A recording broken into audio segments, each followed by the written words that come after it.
If you're being prosecuted by Centrelink, you need to ask a very crucial question. What's so uniquely different about my case that it justifies prosecution? Hello, I'm Ron Medlicott. During the last 10 years or so, I have been trying to get an investigation into welfare recipients being defrauded by the system. The criminal justice system is very good at investigating alleged rorting by welfare recipients, but when it's rorting by the system, the criminal justice system falls into a huge great hole. There's a clear absence of justice when it comes to the way welfare recipients are treated.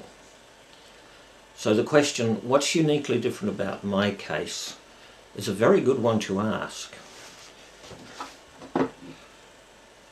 It just might enable you to drop a spanner in the works on any Centrelink prosecution. But you're going to need some resources. A few things you're going to need. You're going to need that report.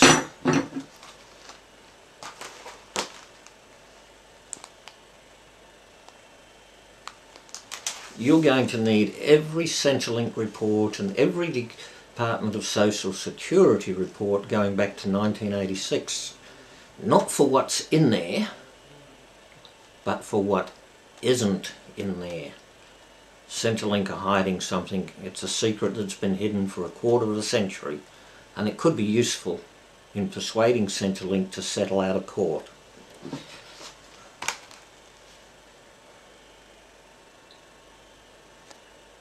An absence of justice has been written as a discussion paper to look at the way the Howard government machine-gunned the welfare lifeboat with breaching.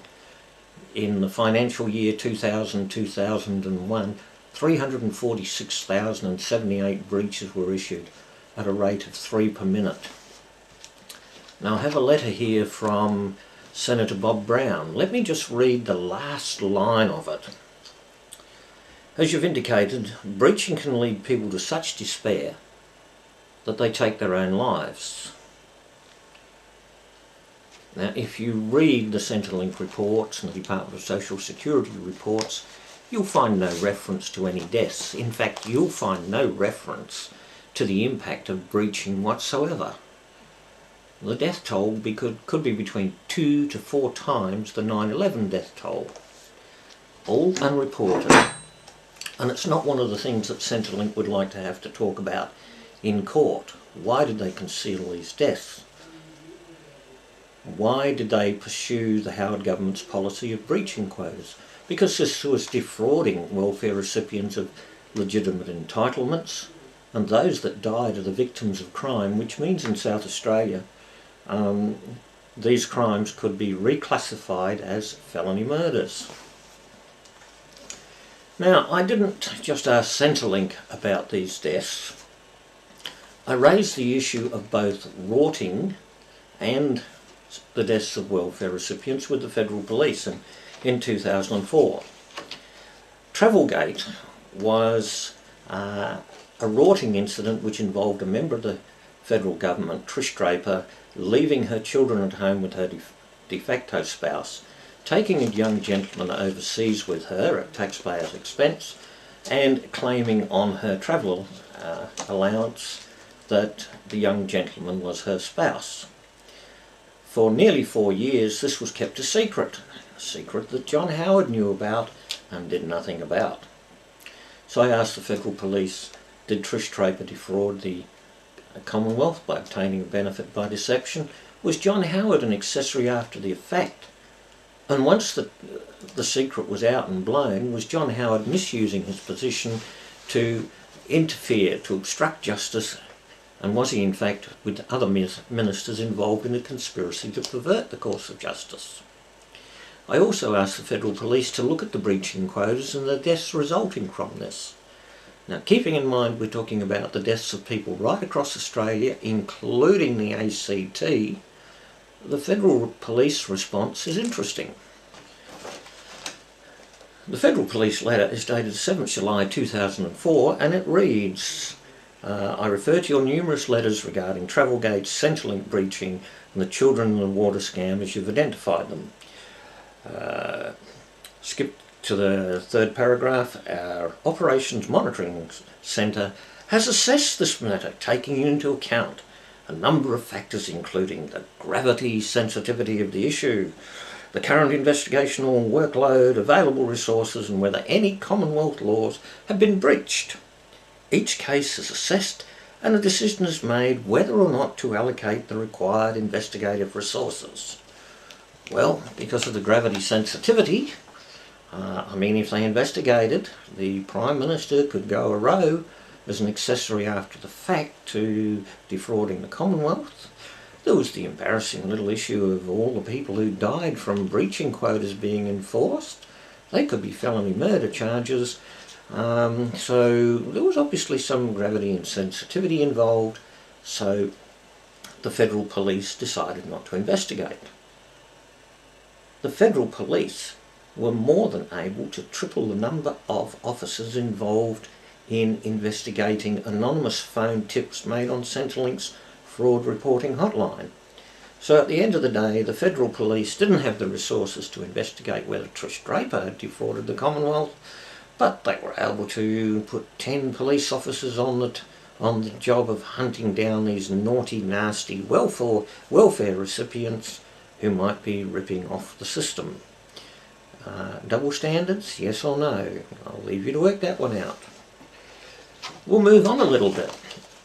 2007, Perksgate.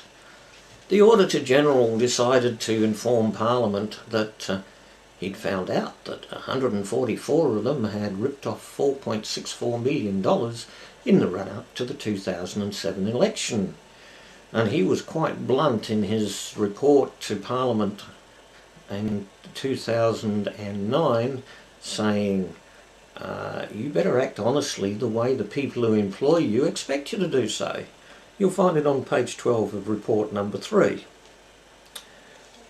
Interestingly, the Federal Police were again asked to investigate, and guess what? And this is going to sound very familiar to you. The AFP Operations Coordinate Clients Liaison Team assesses correspondence from the public taking into account a number of factors, including the gravity sensitivity of the issue, the current investigational workload and whether Commonwealth laws have been breached. Each case is assessed and a decision is made as to the appropriate response. Wow, 144 members of Parliament, that's 56% of Parliament. If they were investigated, charged and prosecuted, it would mean a double dissolution. The Governor-General would have to close Parliament. So guess what happens? No investigation. But meanwhile, 10 Federal Police are still beavering away, helping Centrelink to catch those naughty welfare rorters. The bottom line is a classic in this one. Further correspondence from you will be recorded by the AFP for future reference. However, no response will be provided. In other words, don't complain to us when welfare recipients rort we're on the job, and don't complain to us when federal politicians rort because we wouldn't touch it with a 10-foot pole. Go away, Ronald. I asked Centrelink about why they didn't report the deaths of welfare recipients. And here's the response. Letter C10/1866 from Neil Skill, a senior ranking member of Centrelink, dated 18th of May 2010.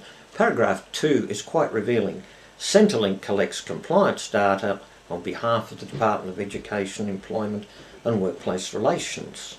Centrelink does not collect post-breaching terminal outcome statistics and is therefore unable to assist you with your request for this information.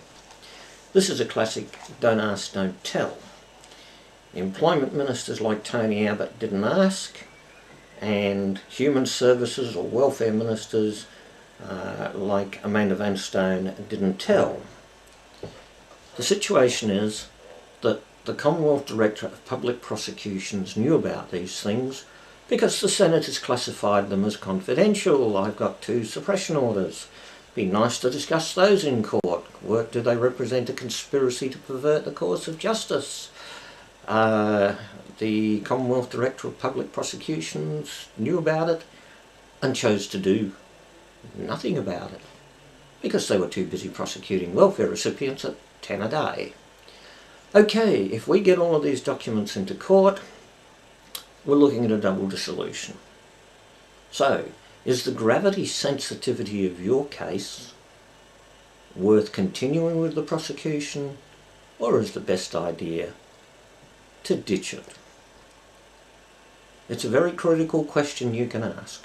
What's so uniquely different about my case that's worth a prosecution? Think very seriously about asking that question, because the system that wants to prosecute you does not want to provide the answers. I'm Ron Medlicott.